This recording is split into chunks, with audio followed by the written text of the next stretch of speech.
পুরনো খাবার দিয়ে যে এত মজার একটা রেসিপি বা এত মজার একটা খাবার তৈরি করা যায় না বানালে বুঝতেই পারবেন না। শুরু করা যাক। প্রথমে একটা গাজর নিয়েছি। গাজরটাকে ভালোভাবে এইরকম জিকি জিকি জিকি জিকি করে হচ্ছে আমি কুচি করে নিচ্ছি। পুরো গাজরটাকে ভালোভাবে হচ্ছে আমি এখানে কুচি করে নিচ্ছি। আমি অর্ধেকটা নিয়েছি, অর্ধেকটা কুচি করে নিচ্ছি। গাজরটা একটু মিষ্টি ফ্লেভার দিবে, সাথে দেখতেও বেশ ভালো লাগবে। এরপরে গাজর কুচি করে নেওয়ার পরে এরপরে আমি হচ্ছে এখানে বাঁধাকপি কুচি করে নিয়েছি, এরপর পেঁয়াজ কুচি করে নিয়েছি, তারপর এখানে দিয়ে দিয়েছি টমেটো কুচি।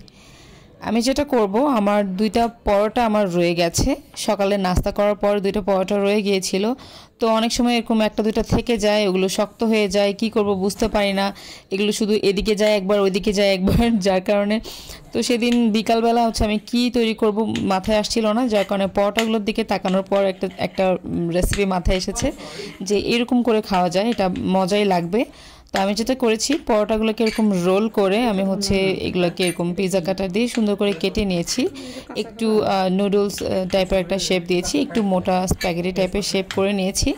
তো এইভাবে কেটে নেওয়ার পরে এগুলো দেখতে হচ্ছে এরকম লাগবে। অ্যান্ড দেন এগুলোকে আমি হচ্ছে এইভাবে করে ছাড়িয়ে নিচ্ছিলাম আর কি।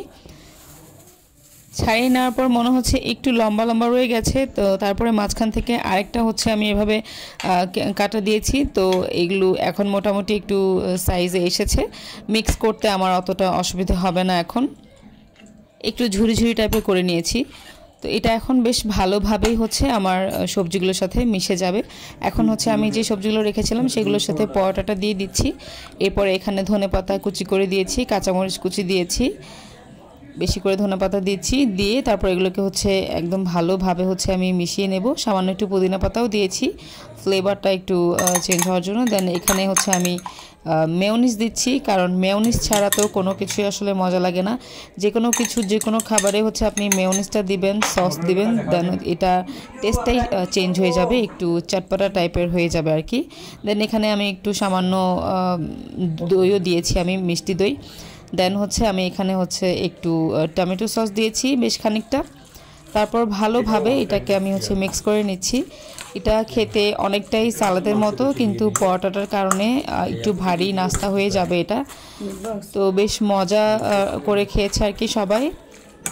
তো এইভাবেই কিন্তু আমরা খাবার নষ্ট না করে পুরনো বেঁচে যাওয়া খাবার দিয়ে নতুন কিছু আইডিয়া চিন্তা করে হচ্ছে মজাদার কিছু আমরা বানাতে পারি। এটা আমি সেদিন থেকে হচ্ছে প্রায়ই করি, কারণ খেতে বেশ দারুণ কিন্তু লাগে, মজা লাগে। তো ভিডিও যদি ভালো লাগে তাহলে লাইক কমেন্ট করে আমার সাথেই থাকবেন এবং ভিডিওটা পারলে শেয়ার করে দেবেন। ভালো থাকবেন সবাই।